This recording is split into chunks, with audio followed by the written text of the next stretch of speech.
এবার লালবাজারে শুভেন্দু অধিকারী, কলকাতা পুলিশের শীর্ষ কর্তাদের সঙ্গে বৈঠক মুখ্যমন্ত্রীর। আইন শৃঙ্খলা নিয়ে বৈঠকে আলোচনা।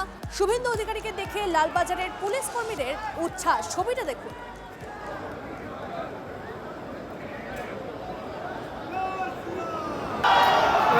সামনে থেকে সরে আসো।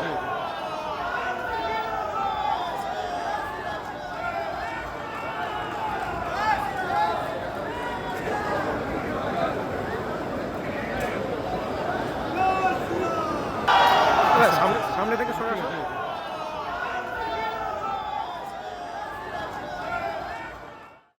একটা ছবি দেখাবো আপনাদের। হাওড়ায় অরূপ রায় ঘনিষ্ঠকে বেধড়ক মারধর মহিলাদের।